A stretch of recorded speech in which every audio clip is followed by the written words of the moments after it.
Hello cave dwellers, the Apple we know today are very, very precious about their empire. We all know that it's not just computers and phones that Apple sells, it's a packaged experience.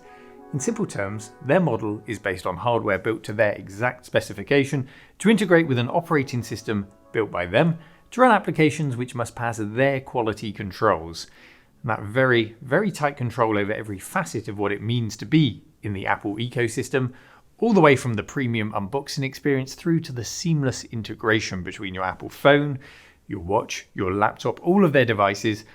Well, it does work. I know it's not to everyone's tastes, and there are many arguments for or against this model. But Apple became, as a result of this strategy, the most valuable company on the planet in 2020. But it wasn't always this way. The reins weren't always gripped quite so tightly around the Apple computer experiences, as will become evident by these machines on the desk today, because these are Apple clones and officially licensed ones at that. Today we're going to take a look at them, we're going to learn a little bit more about them, and we're going to learn all about Apple's dalliance with hardware licensing in the mid-1990s. Let's take a look, this is going to be interesting.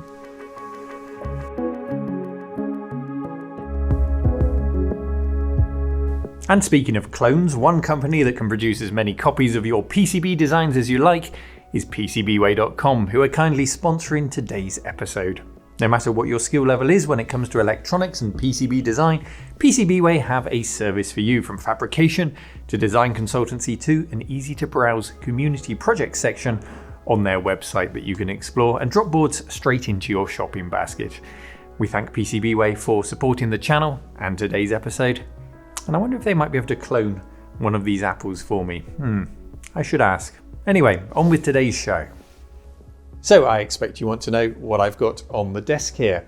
These clones are from two manufacturers. I've got a couple of machines from Motorola and one from Pioneer with this massive speaker grill along the front, which is both hideous and glorious in equal measure. I absolutely love it. And these date from 1996. We will open them up later and we'll have a poke around inside and see what's in them and hopefully give you a demonstration and figure out if any of them need to go in the queue for repairs later. It was in 1994 that Apple introduced the clone program that spawned these not apples, or apples if you like, and we should probably take stock of where Apple was as a company to understand what they were playing at, and to get some context as to why they might have thought it was a good idea to go down the road of allowing clone systems.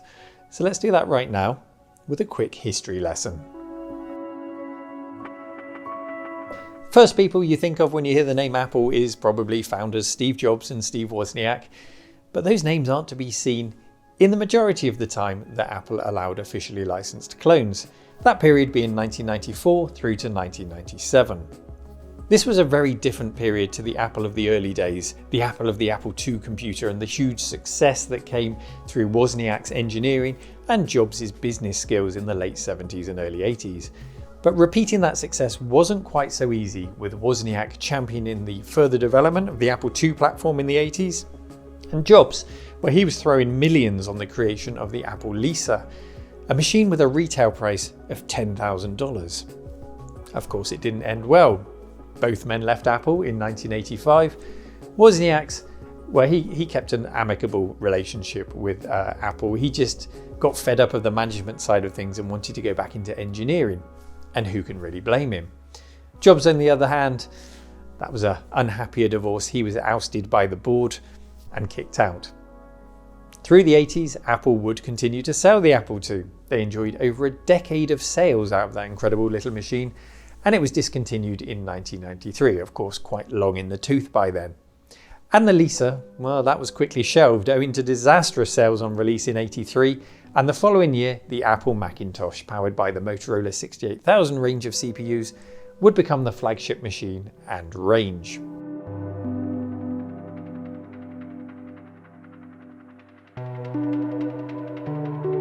Now, it was as evident back then as it is today that Apple is a hardware company. They design, manufacture, package and deliver hardware first and foremost. That's their business. And then secondary revenue streams open up once that hardware is in the consumer's hands, desks, or in their pockets. But the scope of their software development work shouldn't be underestimated. The combination of a range of ever more powerful Motorola CPUs and Apple's operating system, Mac OS, delivered an accessible and user-friendly experience that appealed to lucrative markets, including schools and the desktop publishing sector. Its great rival, however, were the IBM Pc Clones. In the early 80s, IBM's new IBM PC computer was reverse engineered, and any company with the talent and resources could create and market them, and many did. Companies like Compaq were creating IBM PC compatibles at a far lower price than IBM's own models, and the competition between the hundreds of other PC manufacturers drove down prices and fueled innovation in further improving the platform's capabilities. Capitalizing on all of this activity was, of course, Microsoft, whose MS-DOS and later Windows operating system would steamroller any competition to become the standard on PCs. And I mention Microsoft because they're the polar opposite of Apple. They at this time were purely a software company. Yes, the lines have blurred in the modern day, of course, with Microsoft creating games consoles, laptops, augmented reality headsets, all sorts. But in the period that we're talking about today, they were all about the software. Well, mostly. There was that MSX computer standard they worked on in the 80s, but they were mostly about the software. And that's certainly where the revenue was coming from for Microsoft. So a lot of what I've just told you won't be news to you. I know many of you have a keen interest in computer history, and you want to know, why is all of this relevant to the creation of Apple's official clones? We're getting there. Indulge me a little bit longer just to flesh this out for you.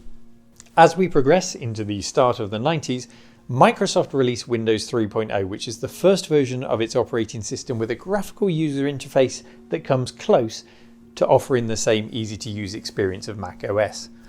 I know, technically, Windows 3 was a pretty layer that just sat on top of MS-DOS, and yes, Windows had a reputation for crashing with its blue screens for good reason in the 90s.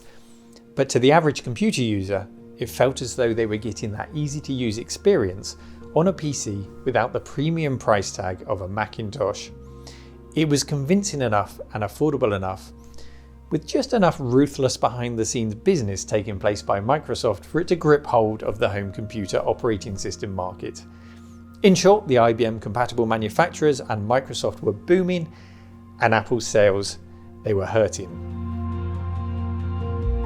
The last important contextual piece of this story is that IBM PC compatibles used x86 CPUs from the Intel camp, whereas the Macintosh was based on the 68000 range from Motorola.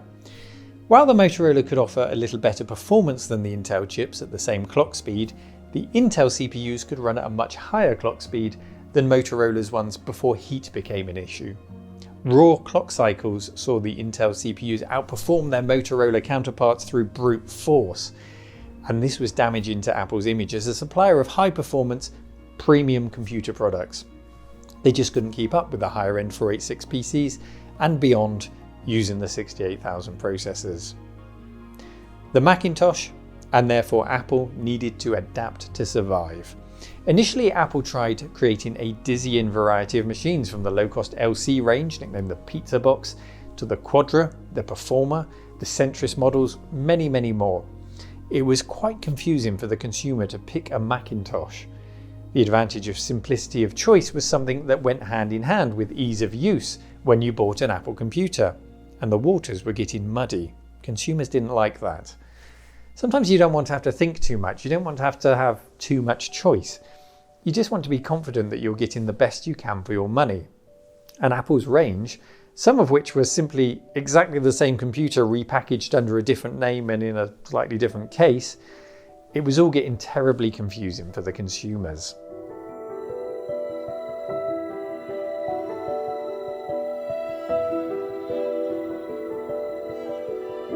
And so we come to a pivotal year, 1993. In this year, CEO John Sculley led the effort to port Mac OS to a new CPU architecture to address all of these concerns, to keep up with the competition. He chose the new PowerPC CPU for the next generation of Apple computers, and that's a decision that he later said was his greatest mistake, and with hindsight, he should have gone with the Intel alternative. Of course, that did eventually happen, but it wasn't until 2005. John Sculley was ejected by the board in '93 as Apple's performance continued to decline, and the CEO from '93 to '96 was a Michael Spindler, a German businessman with experience working at DEC and Intel before he joined Apple way back in 1980, and then he worked his way up through the ranks. It was Spindler then who weighed the decline of Apple sales, the momentum of the IBM PC clone manufacturers, and crucially, the license agreements between PC manufacturers and Microsoft, which was so profitable to Microsoft. Spindler needed to leverage the new PowerPC based machines and put them back on top. And part of this strategy to achieve that was to license the Apple operating system and the Apple hardware designs to third-party companies to create their own officially licensed Apple Macintosh clones. Apple, a hardware company allowing access to the family silver in a way that IBM had fought hard in court to try and prevent 10 years prior. Was this a good idea? Well, it didn't work out well for IBM, but on the flip side, it worked very well for Microsoft. What was Apple trying to achieve here exactly? Was it a good idea? Or had they gone completely insane? Well, we'll explore that question shortly, because I think now is a good time to take a break from the history and have a look at the machines that I've got on the desk, as well as some machines from a special guest, to get a real feel for what an official Apple clone looks like. So let's do that now, and then we'll come back to the history.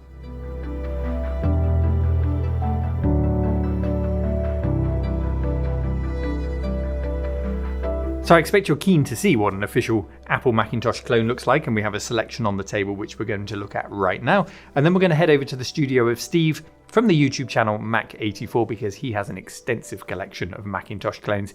He loves the things, so he's going to take us through what he's got there, and hopefully by the end of it we'll have a really good idea of what these things can do. So what have I got here on the table? The first two we'll look at are made by Motorola. Now, over 30 companies produced Apple Macintosh clones around the world, and let's be honest, they look pretty much like your typical beige box desktop PC, and they also came in tower varieties too. These examples then are pretty typical for a computer of the time, and then the Pioneer model over here stands out as something slightly bolder, and we will look at that too. It would be very easy for me to just compare the specs of these clones with the real Apple products. CPU, RAM, hard drive space, straight up comparison. But actually that's not what's interesting to me. It's the differences, it's the extras that these clones have that make them so interesting. The little things that you would never find on a real Apple product. So that's what I'll be focusing in on. I guess you could say we're not comparing apples to apples. These two clones are by Motorola, and they fall under the StarMax range. And if we take a peek inside, and I can already see that the chassis is a little rusty, so this will need to be stripped down and cleaned in the future. You can see that the board is designed to accept standard IBM PC compatible components, as well as Apple's own proprietary components. So this board here, this accepts 3 PCI expansion cards, just the same as the ones that you would buy for your PC. So long as the drivers exist for them, you can just slot them in and use them. And of course we can see the official Apple mark there on the board, just to confirm that this is completely legit.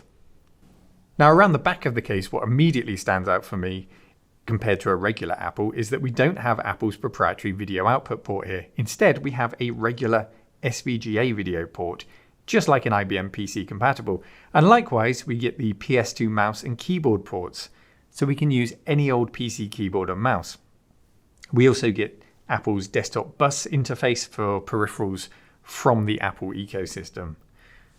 So those ports really give us the best of both worlds, and I'm going to prove that now by firing this up by using a non-period flat screen monitor in the SVGA port, just to show that you can plug pretty much anything you want into it.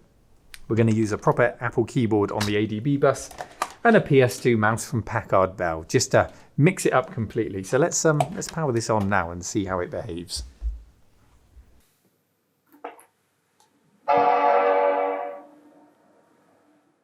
There it is, firing it up, and it is using the original hard disk that this was sold with, which is still working, which is nice. I should get that imaged as quickly as possible before it fails, really. And as you can see, it's an Apple computer. It boots up exactly as we would expect to.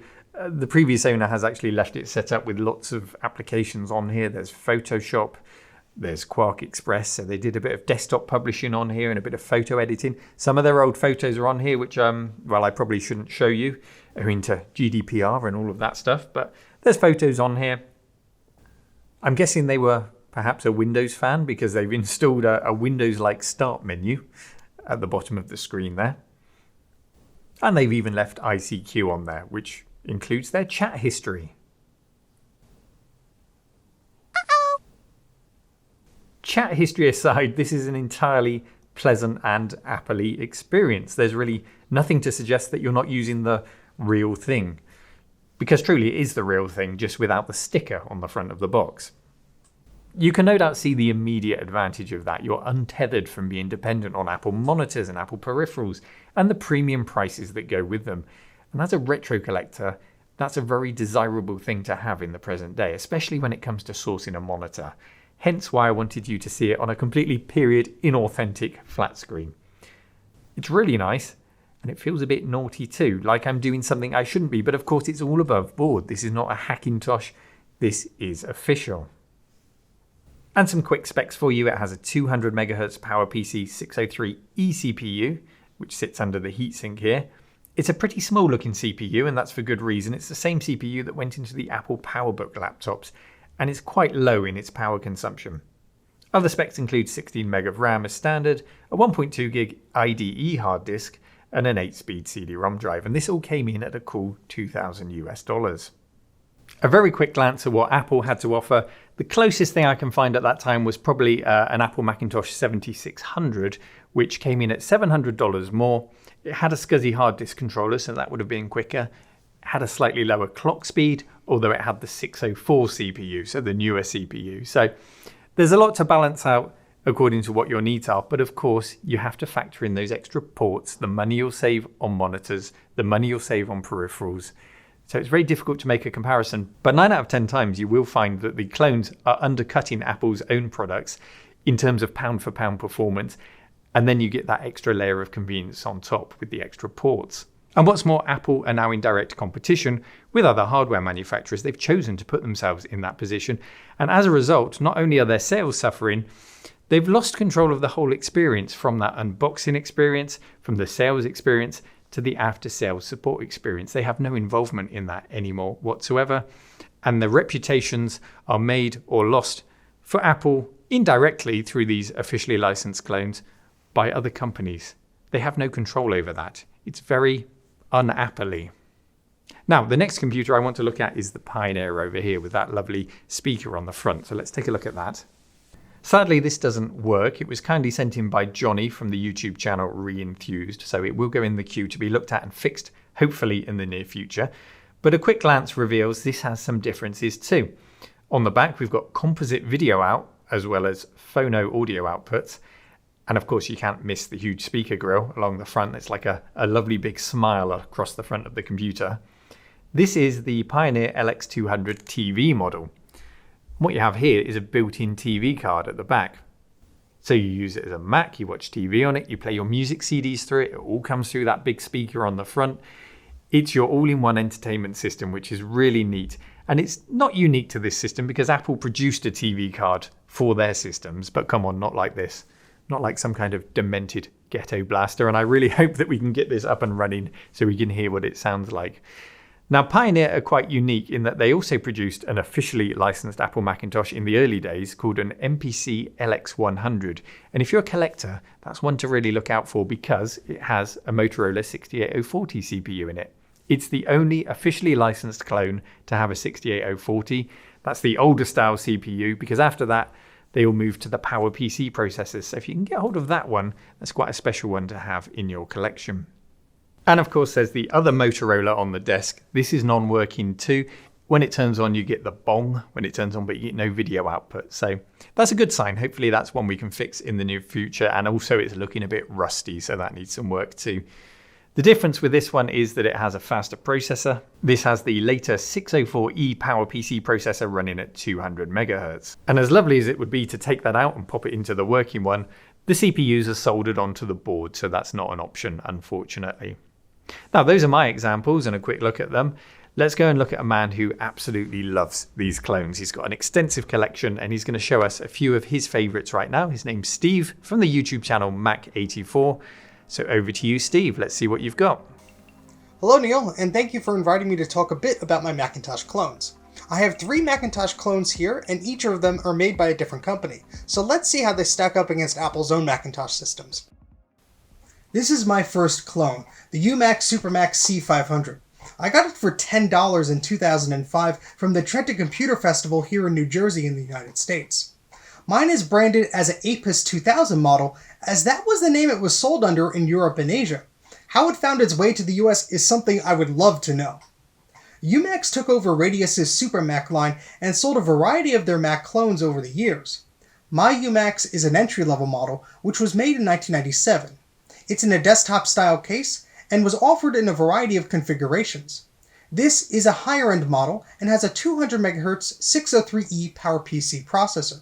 It lacked the expandability of Umax's mini tower systems, but for the price of around $1,600 depending on the configuration, this was a compromise most buyers were willing to make. Let's compare this to Apple's own answer to the cheaper clones, their Power Macintosh 4400, which sold for about $1,700 when it came out here in the United States. Both systems are similar in their design and specification. They both feature a desktop case, standard Macintosh I/O ports, a floppy drive, a CD-ROM drive, and some modest expandability. They also feature the same 603E series PowerPC processor. So what's the difference between the Umax Mac and the Apple Mac? Well, not too much actually, except for the price. The lower cost was the main reason buyers chose a clone rather than a Mac from Apple. This case is compact and easy to open. The CPU is on a ZIF socket, which makes processor upgrades easy. This is something Apple's 4400 and many other Macs did not have. Overall, this system is pretty nice. It didn't push any boundaries, but it didn't break the bank either. If you preferred the Mac OS back in the day, but were on a budget, I'm sure this system would have served you well. Now let's look at this clone by Power Computing. I purchased this in 2019 because I simply could not resist getting a Macintosh clone complete in the original box. The previous owner had taken excellent care of this system and included everything that had originally shipped with it. This is a Power Center Pro 180 model, which was released in October of 1996. It uses the same case as the earlier Power Curve model and was also offered in a mini tower design.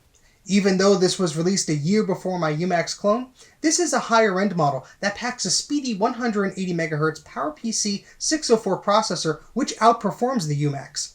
And it had better, as this model sold at a starting price of about $2,800. To compare apples to apples, you'd have to look at Apple's professional mini tower systems, the 8500 and the 9500.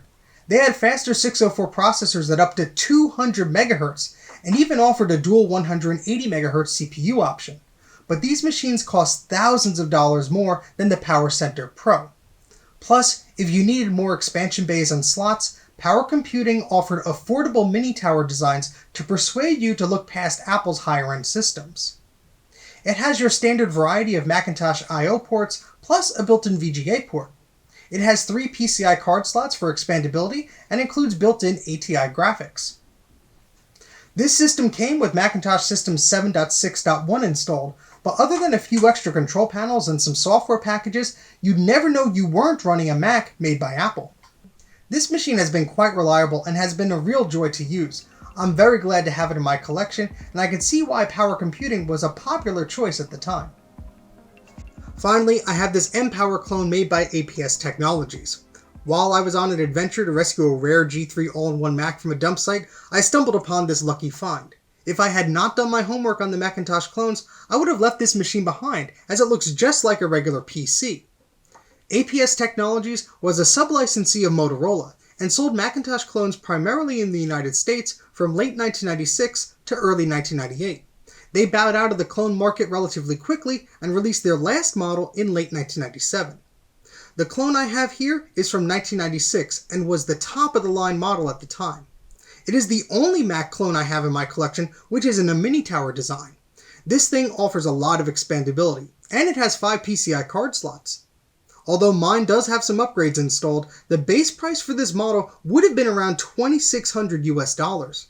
Again, this sounds expensive, but this was thousands of dollars cheaper than Apple's higher-end towers, but featured similar expandability and a high-performance 604 processor.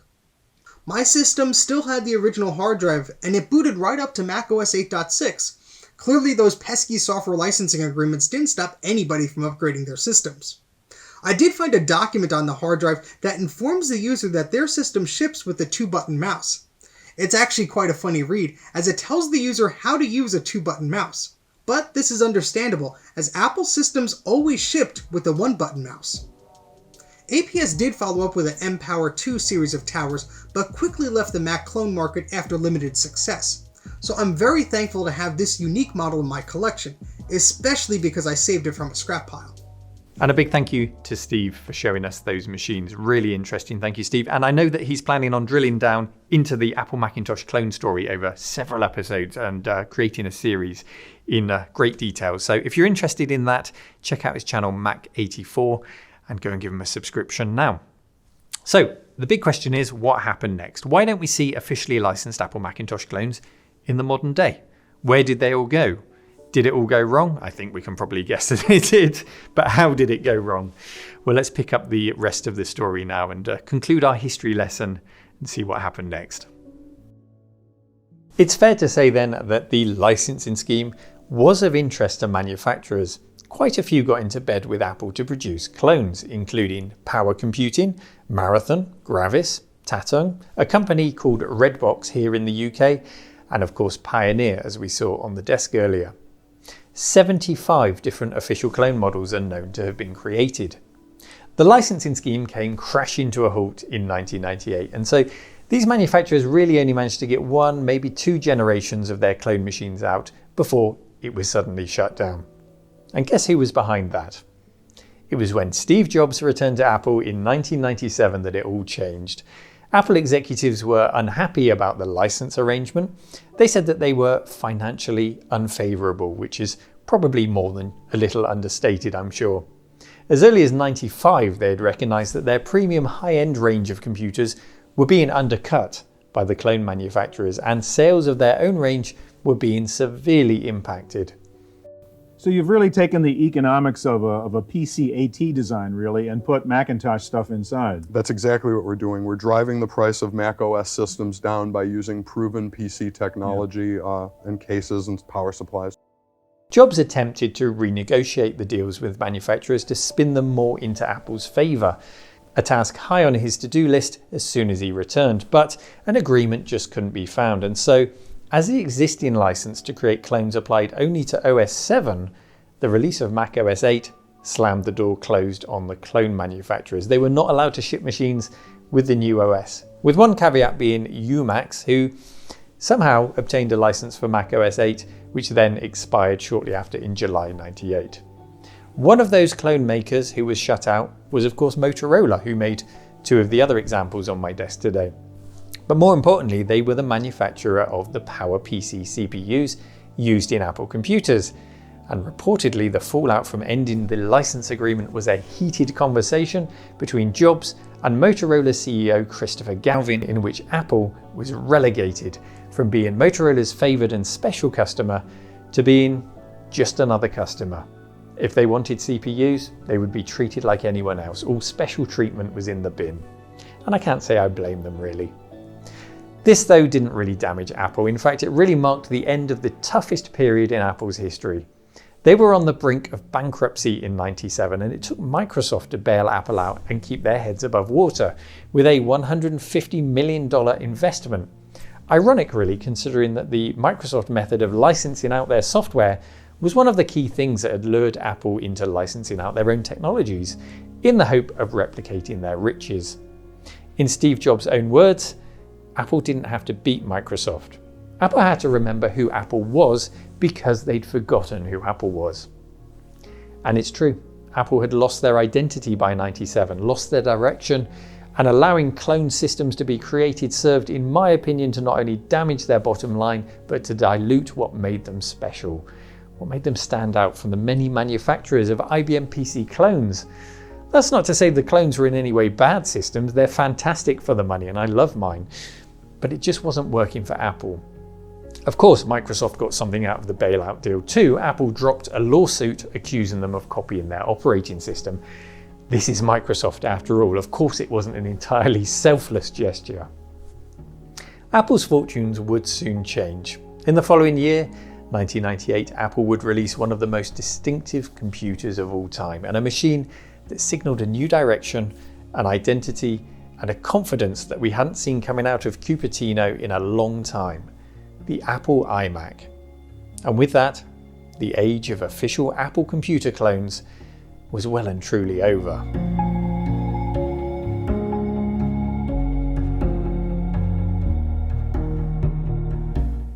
And so as we draw today's episode to a close, I hope you feel a little bit wiser about the officially licensed Apple clones. There is of course more to the story than the official clones, because if you go back to the late 80s and early 90s, you could run Mac OS on your Amiga or on your Atari ST or on pretty much any computer based on the Motorola 68000 architecture unofficially. And then when Apple made the switch to Intel CPUs, of course, it became a lot easier for hackers to force the Mac OS to run on a regular PC. Lots of low-priced Dell PCs popped up with people using them as a Mac, and so the term Hackintosh was born. And many Hackintoshes are still used to this day very successfully. And moving forward, Apple are moving now to the ARM CPU architecture, so who knows, maybe in the future, unofficially or officially, I very much doubt officially, but who knows, maybe we'll see Mac's operating system running on Raspberry Pis and other ARM-based machines. It's going to be an interesting one to watch unfold and see how the hackers take it on, or if Apple ever contemplate doing this officially again in the future. Who knows? It's one to watch, but I hope you've enjoyed today's episode. And of course, all the links to anything I've discussed are in the show notes today. And do check out the channel Mac84. Thank you very much to Steve, because I was really interested in seeing his collection today and very much enjoyed the tour. As always, thank you for watching. Take care. Be sure to give this video a thumbs up if you enjoyed it and subscribe if you really enjoyed it. And I'll see you again next time. Bye-bye.